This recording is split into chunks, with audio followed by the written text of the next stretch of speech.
This is my present weight loss ಅಂದರೆ almost 10 kgs weight loss ಆಗಿದೆ. Hi ಎಲ್ರಿಗೂ ನಮಸ್ತೆ. ನನ್ನ ಡಯಟ್ ಹೇಗೆ ಮಾಡಿದೆ ಅನ್ನೋದನ್ನ ನಿಮ್ಮ ಜೊತೆ ಶೇರ್ ಮಾಡಬೇಕು ಅನ್ನೋದು ನನ್ನ ಆಸೆ ಆಗಿತ್ತು.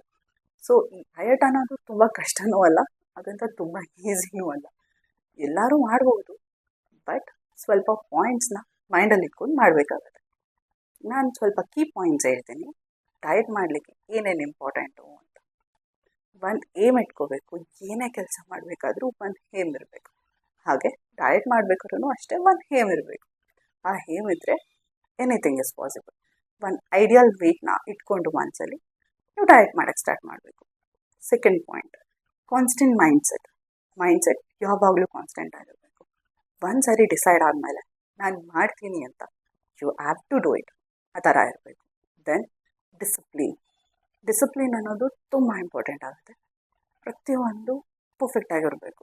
ಕರೆಕ್ಟ್ ಟೈಮಿಗೆ ಎದ್ದೇಳಬೇಕು, ಕರೆಕ್ಟ್ ಟೈಮಿಗೆ ಮಲ್ಕೋಬೇಕು, ಕರೆಕ್ಟ್ ಟೈಮಿಗೆ ತಿನ್ನಬೇಕು, ಆ್ಯಂಡ್ ನೀಟಾಗಿ ಹೆಲ್ತಿ ಫುಡ್ಸ್ನ ತಿನ್ನಬೇಕು. ಅದು ಕೂಡ ತುಂಬ ತುಂಬ important. Last one is like positive mindset. ಯಾರಿಗೇನೇ ಅಂದರೂ ತಲೆ ಕೆಚ್ಕೋಬಾರ್ದು. ನಾನು ಮಾಡ್ತೀನಿ ಅಂತ ಡಿಸೈಡ್ ಆದಮೇಲೆ ಮಾಡಲೇಬೇಕು. ತುಂಬ ಜನ ಇರ್ತಾರೆ, ಲೈಕ್ 1 month ಆಯಿತು ಡಯಟ್ ಸ್ಟಾರ್ಟ್ ಮಾಡಿ, ನಾವು ವೆಯ್ಟ್ ಲಾಸ್ ಆಗಿಲ್ಲ, ಕಾಣಿಸ್ತಿಲ್ಲ ಅಂತ. ನಿಮಗೆ ಗೊತ್ತಿದೆಯಾ, ದಟ್ಸ್ ಎನಫ್. ನಾನು ಲೂಸ್ ಆಗ್ತಾ ಇದ್ದೀನಿ ವೆಯ್ಟ್ನ ಅಂತ ಗೊತ್ತಿದ್ರೆ ಸಾಕು, ಅಷ್ಟೇ. ಈ ಥರ ಪಾಯಿಂಟ್ಸ್ಗೋಸ್ಕರ ದೆನ್ ನಾನು ಡಯಟ್ ಹೇಗೆ ಮಾಡಿದೆ, ಏನೇನು ತಿಂದು ಮಾಡಿದೆ, ಹೆಲ್ತಿಯಾಗಿ ಹೇಗೆ ಮಾಡಿದೆ ಅನ್ನೋ ಪ್ರತಿಯೊಂದು ವೀಡಿಯೋಸ್ ನಿಮ್ಮ ಜೊತೆ ಶೇರ್ ಮಾಡ್ತೀನಿ.